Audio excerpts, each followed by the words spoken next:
Here's a bike tire, and it's a directional one, and it was not mounted correctly. The directional tire has an arrow, not on that side, but here. It says rotation and it's pointing that way, and my wheel will rotate this way. So there we have it, a rotation and an arrow. And if your tire is rotating the other way, then those metal insertions or textile or whatever they would be, those might not be in the correct direction, and the tire might be stressed a little bit by rotating it into the opposite direction. So I should remove the rubber from the rim and rotate it upside down so that the arrow will point that way. So here's the valve. Press in the center to release the air. Now the air is being released from the tire and it will get softer and softer. Now, since it's soft, let's try to push in the valve. Pull the entire rubber towards you. Somehow it has to enter into the rim. Enter on this side into the rim and exit on this side out from the rim. And if I pull it, I might be able to remove it. Push in the valve. I'm pulling both the inner and the outer tube.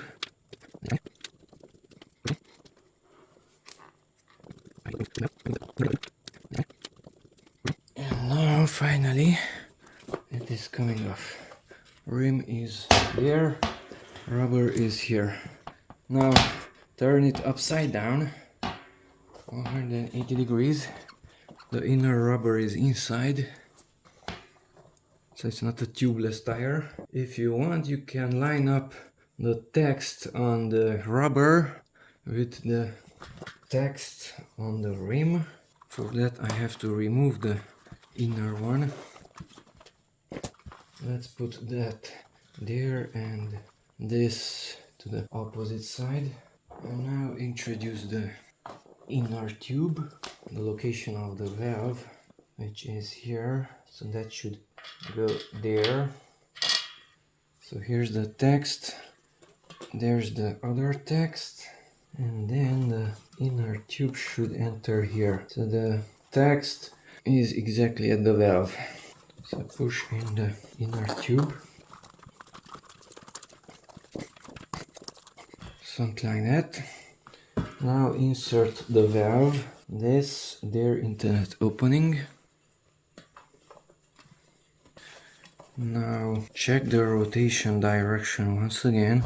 It's not on this side, it's on this side. Rotation that way. The cogwheels are on the right side and it will rotate that way.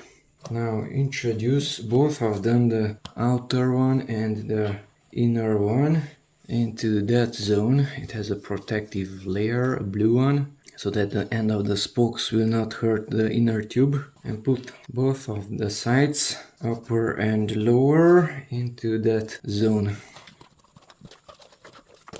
Push them that way. Now here I have to pull it this way.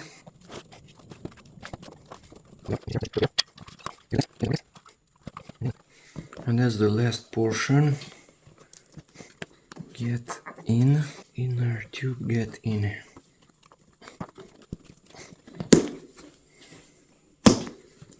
And that's it.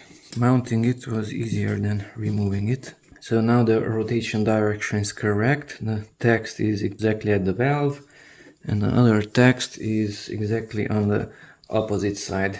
Now let's pump it up.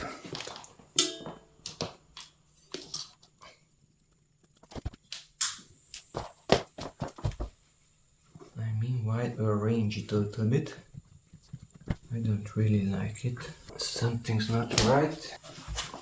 Yes, something is not right. This portion is out. Remove some air.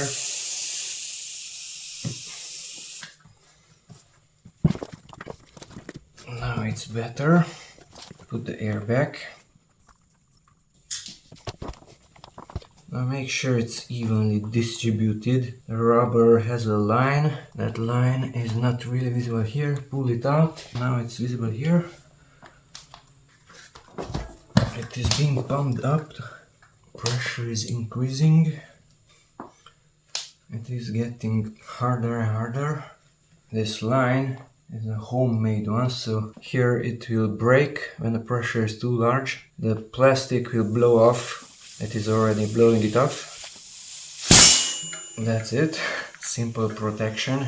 So this one is just inserted there, and it's good as a safety precaution. And the pressure is good enough. Bike tire replacement. Here we have the valve cap. Put that on and it's ready.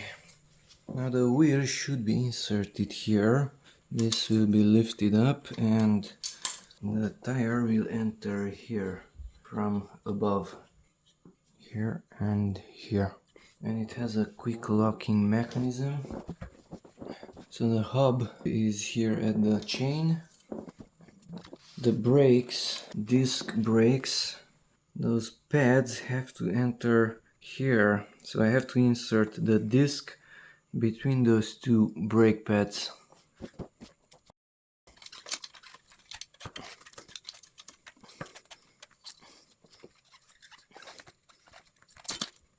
They entered here. I have no clue which gear it was, but it's not lined up here.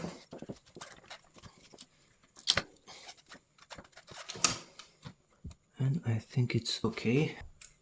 The wheel is spinning. The brakes are not in contact.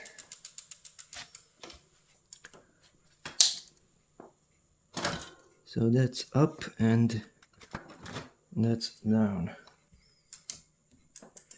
The space is kind of equal on this side and on that side. Here the disc is not in contact with the brake pads.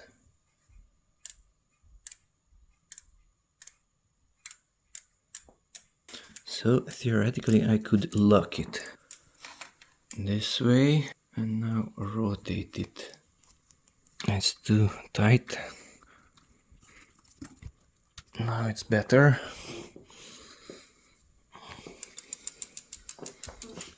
Now I can hear some friction. Interesting sounds.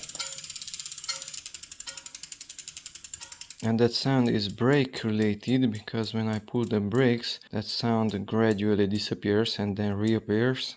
So to adjust the distance between the two brake pads, loosen this and that screw, and then it is moving forward and backward.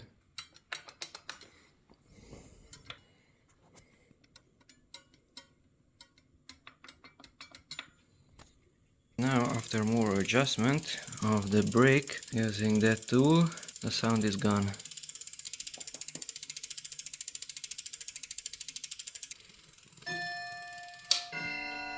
The chain is not in the correct location, and now the space is more even and there is no unwanted friction between the brake pads and the disc. The inner tube was 29 inch by 2.10 inch. 29 by 2.1. That's the outer also. Zuka nylon. Maximum 4.5 bars pressure. 65 psi. Rotation direction. Stone. 55 622.